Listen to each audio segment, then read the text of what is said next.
Halo guys, kita ketemu lagi. Kita akan mendengarkan jawaban Elia tentang perbedaan Nabi Isa dengan Mesias dari Yehuda. Selamat menyaksikan. Silakan.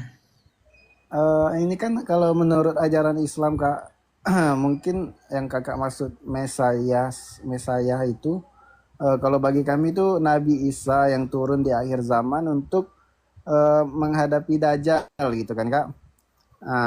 Bagaimana kan kalau dari menurut ajaran Kakak Kristen, terus Mesias itu sama nggak dengan Nabi Isa yang Oh, yang menurut tidak. ajaran kami gitu. Terus, bentar Kak. Terus kalau menurut Yahudi, terus siapa lagi kalau menurut Yahudi Mesias bagi mereka Kak? Oke, ya. Apakah sama Yesus Kristus dengan Nabi Isa Al-Masih dalam iman Muslim? Tentu berbeda. Kenapa? Ibunya Nabi Isa itu adalah Siti Maryam yang adalah saudaranya Harun yang artinya dari Lewi. Sedangkan ibunya Yesus, Bunda Maria, itu dari Yehuda, bukan dari Lewi. Ibunya saja sudah berbeda. Yang kedua, ya, Bunda Maria itu mengandung Kristus dengan tunangannya, Santo Joseph. Siti Maryam dengan siapa? Tentu tidak ada. Al-Quran menceritakan bahwa Jibril lah yang meniupkan sesuatu kepada Siti Maryam, maka Nabi Isa lahir, betul enggak? Iya betul. Dia meniup. Betul? Iya benar.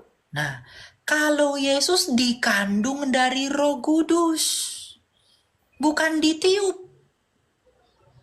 Kalau seandainya itu sama, maka nggak boleh bertentangan. Kenapa? Karena kitabnya historis. Nah, kemudian Nabi Isa lahir di mana? Di bawah pohon korma. Yesus di Bethlehem. Menurut Bapak Gereja Eusebius dari Kaisarea mencatatkan bahwa Yesus lahir di kandang domba yang berupa goa di Bethlehem di dekat kawasan Migdal Eder, dekat makamnya si Esther. Itu ada dicatat. Jadi ibunya saja berbeda, sejarahnya berbeda, sukunya berbeda, identitasnya berbeda, deskripsinya berbeda. Bukankah lebih elok? Bukankah tidak elok kalau dikatakan itu sama? Padahal Kristen tetap mengklaim dengan data sejarahnya yang kaya, yang tak terbantahkan, itu sebagai kebenaran. Sedangkan teman-teman Muslim, karena berpikiran Al-Quran adalah dari Tuhan, maka juga tidak boleh disalahkan.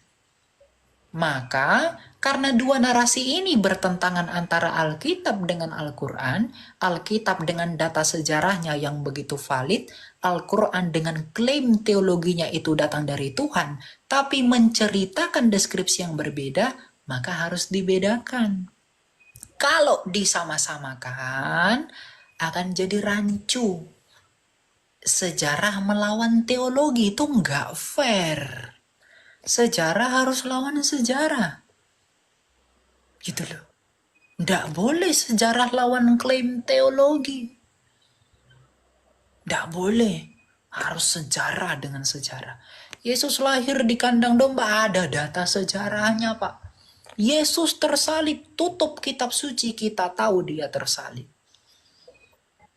Yesus anak Bunda Maria, tutup kitab suci, kita tahu dia anak Bunda Maria. Yesus orang Yehuda, tutup Alkitab, buka sejarah, kita tahu dia orang Yehuda.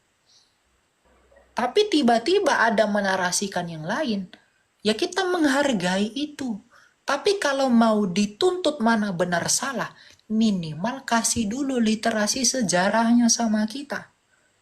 Tapi bagaimanapun nggak bisa. Kenapa? Karena data sejarah kekristenan itu yang paling tua. Data kekristenan itu lebih kaya. Makanya ketika saya mengatakan Yesus Kristus dengan Nabi Isa dalam iman Islam itu berbeda, itu bukan karena kebencian saya dengan Islam. Tapi karena justru saya menghargai iman Muslim.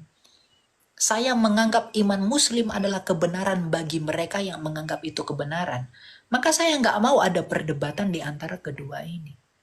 Toh Islam mengklaim itu kebenaran, ya kami mengklaim punya kami kebenaran. Tapi klaim kami dibuktikan dengan data sejarah. Tapi karena kami menghormati agama Anda, ya biarlah Anda dengan klaim Anda. Tapi kalau tiba-tiba kalian menyalahkan kami, oh enggak kami yang benar, masa klaim teologimu bisa melawan data sejarah yang kami punya? Oh enggak, data sejarah kan ditulis pemenang. Loh, yang menang itu yang berkuasa di dunia ini lebih lama Islam loh Pak. Utsmaniyah yang merebut Bizantium, yang menumbangkan Konstantinopel, yang merebut Hagia Sophia. Tapi tetap berdiri di dalam pemeliharaan ilahi toh. Nah, cuma orang terlalu benci dengan saya. Maka mereka framing. Jadi itu berbeda ya, tidak pernah sama. Gitu, itu tujuan saya ngomong begitu. Nah, mengenai konsep Mesias tadi, siapa Mesiasnya orang Yahudi? Ya, kalau Mesias kami itu sudah datang, yaitu Yesus 2000 tahun lalu. Mesiasnya Yahudi siapa? Belum datang, masih ditunggu-tunggu. Karena Mesias yang Yahudi mau adalah yang membuat Israel menjadi negara adidaya nomor 1 dunia. Sama seperti Daud. Itu yang dimau orang Israel. Jadi orang Israel itu pengen ada satu tokoh yang membuat Israel itu menjadi negara yang paling maju di dunia. Itu mereka anggap Mesias. Yang membebaskan Israel dari perbudakan, itu mereka mau Mesias. Kalau Mesiasnya orang Yahudi adalah pembebasan bangsa itu dari perbudakan, maka Mesiasnya Kristen adalah pembebas dari perbudakan dosa, yaitu Kristus. Itulah Mesias kami. Sama-sama pembebas. Itu. Terima kasih telah menonton. Jumpa lagi di lain kesempatan. Tuhan Yesus memberkati.